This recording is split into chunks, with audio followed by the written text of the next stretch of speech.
Assalamualaikum warahmatullahi wabarakatuh. Rabbis shrahli sadri wa yassirli amri amma ba'du. Yang terhormat kepada Bapak Aziz Fatur Rahman MSI selaku dosen pengampu mata kuliah Sejarah Peradaban Islam.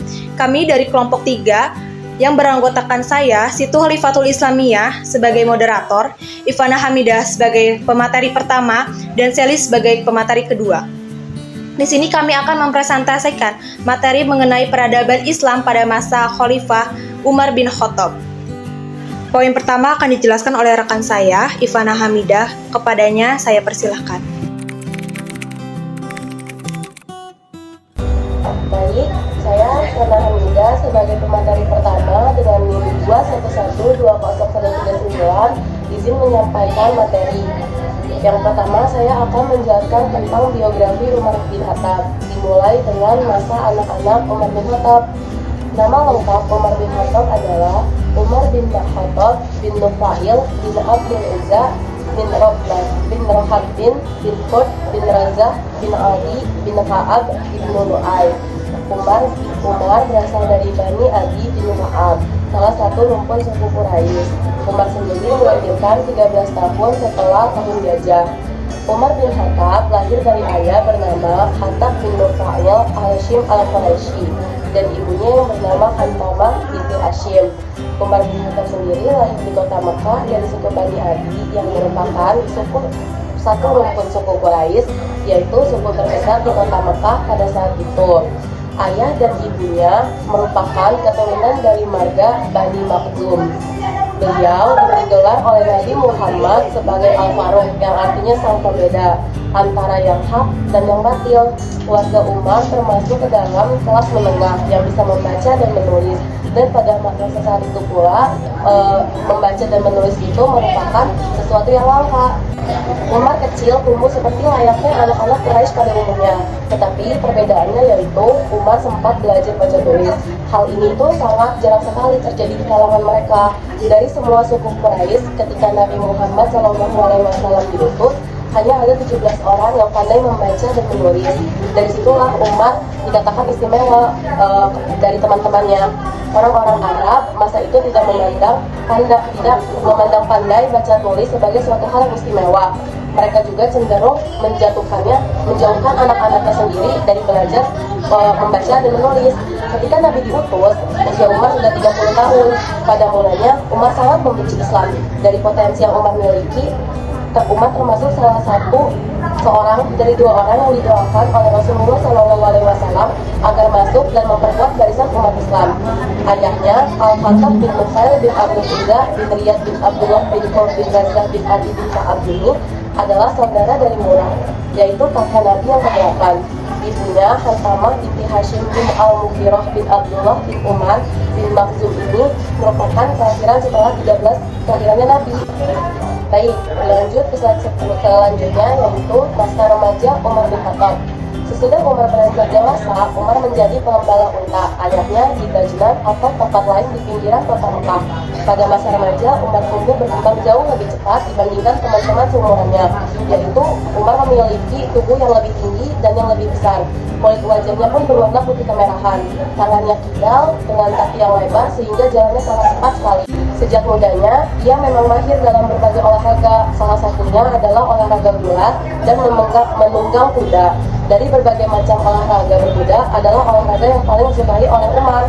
Ketika telah sampai pada usia matang, Umar mempunyai keinginan untuk menikah. Kecenderungan banyak pernikahan inilah yang sudah diwarisi dari masyarakatnya dengan harapan untuk memperbanyak anak.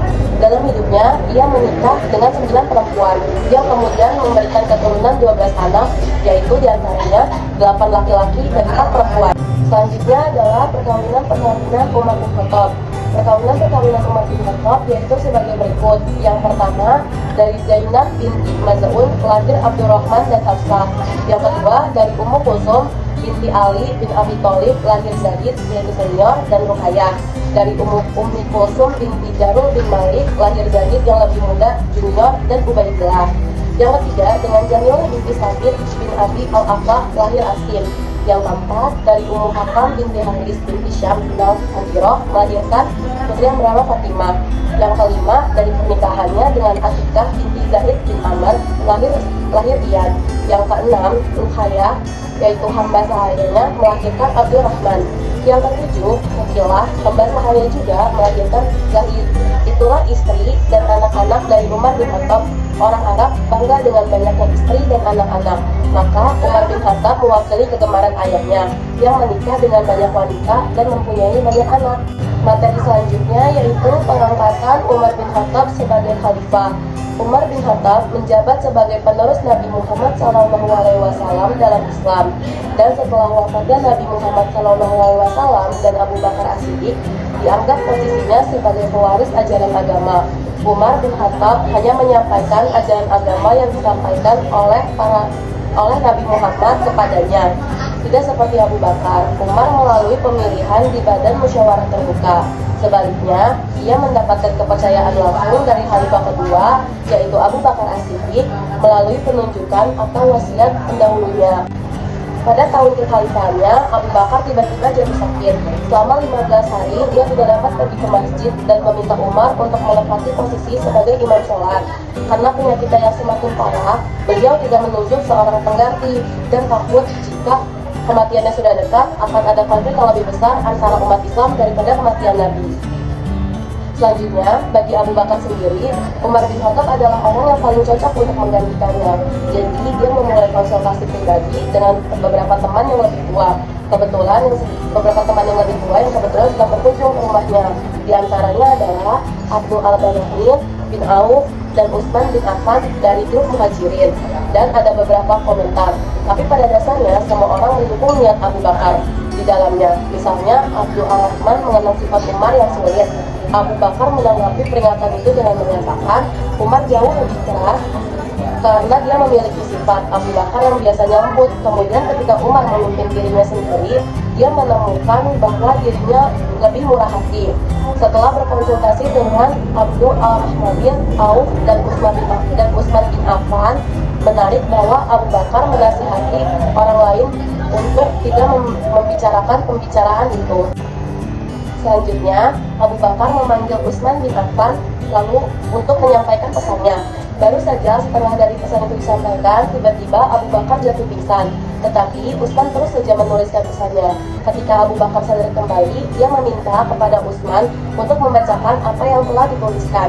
Utsman membacakannya, yang pada pokoknya menyatakan bahwa Abu Bakar telah menunjuk Umar bin Khattab supaya menjadi penggantinya sepeninggalnya beliau telah meninggal.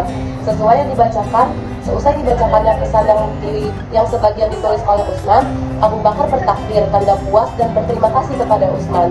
Abu Bakar menyatakan pula bahwa tampaknya Utsman juga ikut gusar terhadap kemungkinan perpecahan umat kalau pesan itu tidak diselesaikan.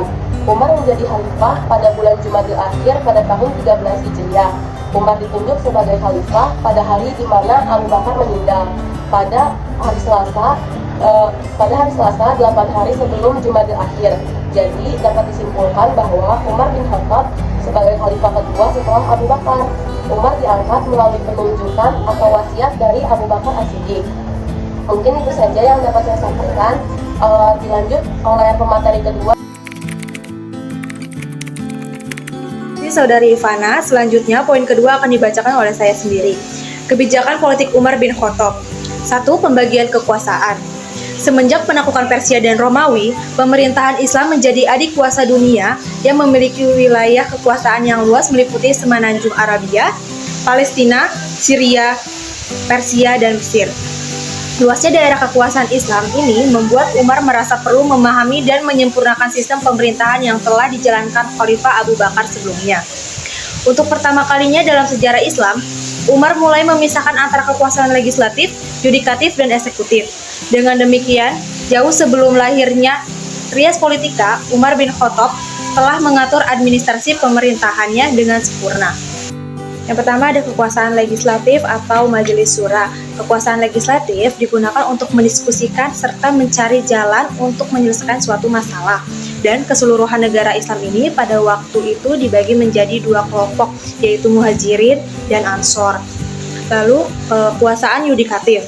Umar bin Khattab melakukan perubahan yang mendasar dalam kekuasaan peradilan yang memisahkannya dari eksekutif. Dan yang perlu digarisbawahi adalah hakim-hakim, baik di pusat maupun di daerah, diberi wewenang yang luas untuk menangani masalah-masalah yang berkaitan dengan sengketa harta atau hukum perdata. Sedangkan untuk masalah-masalah tindak pidana seperti hisab atau hudud, Umar sendirilah yang menanganinya. Kekuasaan eksekutif atau khalifah. Pembenahan birokrasi pemerintah, meningkatkan kesejahteraan rakyat, pembentukan tata negara reguler yang digaji oleh negara, senantiasa memperhatikan permasalahan rakyat dan melindungi hak-haknya. Selanjutnya, administrasi negara. Dewan Al-Judi atau Departemen Pertahanan Keamanan tugasnya mengurus dan mengorganisasikan masalah-masalah ketentaraan. Tentara tidak lagi dari anggota masyarakat yang dibutuhkan untuk menanganinya ketika akan berperang. Umar memandang bahwa tentara yang kuat merupakan syarat mutlak untuk menjaga keamanan dalam negeri dan mengendalikan wilayah-wilayah yang telah dikuasai. Kedua, ada Diwan Al-Kharaj, yaitu tentang perubahan hak, menguasai tanah dan segala sesuatu yang diperoleh melalui dalam perang, dengan memberikan hak atau atas tanah-tanah hasil rampasan perang tersebut kepada pemiliknya semula, dengan syarat mereka harus membayar pajak tanah. Dewan Al-Ahdats atau lembaga kepolisian bertugas untuk menjaga keamanan dan ketertiban masyarakat, lembaga pekerjaan umum yang menangani masalah-masalah pembangunan fasilitas umum dan fasilitas sosial seperti gudang-gudang pemerintahan, irigasi, dan rumah-rumah sakit. Kesimpulan kebijakan politik Umar bin Khattab. Pada masa pemerintahan Umar bin Khattab, Umar menyusun organisasi negara, yaitu organisasi politik terdiri dari Al-Khilafat, Al-Wizarot, Al-Kitabat, dan administrasi negara menjadi Diwan Al-Judi atau Departemen Pertahanan dan Keamanan, Diwan Al-Ahdats atau lembaga kepolisian, Diwan Nazorot Al-Nafi'ah atau lembaga pemerintahan umum, Diwan Al-Kharaj atau Departemen Perpajakan. Di sini terlihat jelas perbandingannya, kebanyakan pemimpin saat ini lebih mementingkan kehidupan pribadinya ketimbang memikirkan nasib rakyatnya. Selanjutnya, poin ketiga akan dibacakan oleh Saudari Sally. Kepadanya dipersilahkan. Lalu kebijakan sosial Umar bin Khattab, yaitu adanya pemberlakuan ijtihad. Pada saat agama Islam telah meluas hingga ke Syam, Mesir, dan Persia, agama Islam banyak menyumbai kebudayaan baru yang hidup di negeri-negeri itu, sehingga timbullah berbagai macam kesulitan dan masalah-masalah yang belum pernah ditemui oleh kaum muslimin sebelumnya. Umar mengadakan ijtihad dalam bidang fikih, politik, ekonomi, dan sosial dengan pengaruh yang begitu besar dalam masyarakat Islam dan masyarakat Arab, baik yang tinggal di semenanjung atau yang kemudian bermukim di negeri-negeri yang akhirnya sudah dibebaskan. Pada masanya, ijtihad ini pula lah yang menyelamatkan kehidupan sosial dari kemunduran. Dialah yang telah menjaga kehormatan jiwa dalam hati kaum muslimin dimanapun mereka berada. Jasa Umar dalam hal ini besar sekali, ditambah dengan sifat adilnya dalam menjalankan hukum serta kemampuannya yang begitu perkasa dan cekatan memikul segala beban. Dengan nalurinya, ia sudah dapat menangkap bahwa jika manusia sudah mulai membumbung tinggi, manusia akan selalu terancam oleh dorongan nafsu yang cenderung hendak mencapai tingkat yang sesuai dengan watak dan bawaannya. Seperti pesawat terbang yang membumbung tinggi di udara, ia akan selalu menanggung risiko jatuh sesuai dengan gravitasi hukum daya tarik bumi, bila mana tenaga angkasa sudah mulai berkurang. Kalau Amirul Mukminin tidak mencurahkan perhatiannya untuk mengatasi segala penyebab kelemahan itu dalam dirinya terlebih dahulu untuk dijadikan teladan bagi yang lain, kemudian untuk mengatasi sebab-sebab kelemahan itu dalam diri semua orang, dikhawatirkan prinsip-prinsip yang telah mengantarkan mereka kepada keagungan dan kekuatan itu akan menyimpang dari tujuan dan akan dikalahkan oleh kodrat dan nafsu keduniaan. Niscaya orang akan kembali kepada cara-cara yang lama diterjemahkan ke dalam pola baru yang dikira itulah yang sesuai dengan prinsip-prinsip dan ajaran Islam. Umar bukan saja menciptakan peraturan-peraturan baru, tetapi juga memperbaiki dan mengadakan perubahan terhadap peraturan yang telah ada.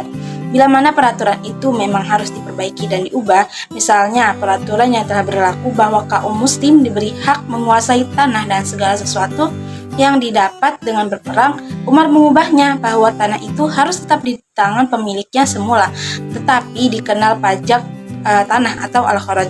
Di antara ijtihadnya di bidang hukum yaitu tidak melaksanakan hukuman potong tangan terhadap pencuri yang terpaksa mencuri demi membebaskan dirinya dari kelaparan. Yang kedua, menghapuskan bagian zakat bagi para mu'alaf, orang yang dibujuk hatinya karena baru masuk Islam. Yang ketiga yaitu menghapuskan hukum mut'ah atau kawin kontrak yang semula diperbolehkan dan sampai sekarang masih diakui oleh orang Syiah Isna Asy'ariyah. Dengan melaksanakan ijtihad, Umar hanya ingin memberikan tuntunan dan pengertian bahwa ajaran Islam itu tidak kaku, tidak bisa tapi bisa lentur dan luas sesuai dengan perkembangan zaman dan permasalahan yang dihadapi dengan tetap mengacu pada substansi ajaran yang ada dalam Al-Quran ataupun hadis.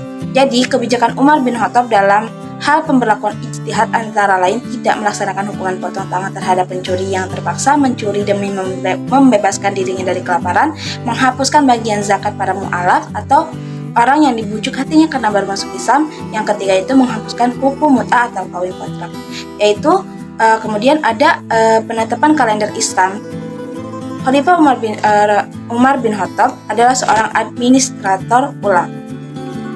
Bukti dan kenyataan dari hal tersebut adalah semenjak ia memegang tumpuk kekuasaannya, pekerjaan pertama yang dilakukan oleh Khalifah Umar radhiyallahu anhu adalah menetapkan penanggalan atau kalender Hijriyah. Alasannya, surat-surat administrasi yang disampaikan padanya oleh para pegawai pemerintahan dan para panglima perangnya hanya mencantumkan tanggalan bulan tanpa tahun. Hal ini disebabkan umat Islam belum memiliki kalender khusus milik mereka sendiri. Melihat hal itu, Umar merasa prihatin dan meminta para sahabat Nabi agar menetapkan kalender bagi kaum muslimin. Umar mengusulkan untuk menjadikan peristiwa hijrahnya Nabi Muhammad dari Makkah ke Madinah sebagai awal permulaan kalender Islam. Alasannya, hijrah Nabi Muhammad merupakan fondasi awal bagi pembentukan negara Islam yang mencakup Jazirah Arab di bawah naungan panji-panji Islam, kemudian meluas hingga mencakup Mesir, Irak, dan sebagian besar negeri Persia. Lanjut kepada bab selanjutnya yaitu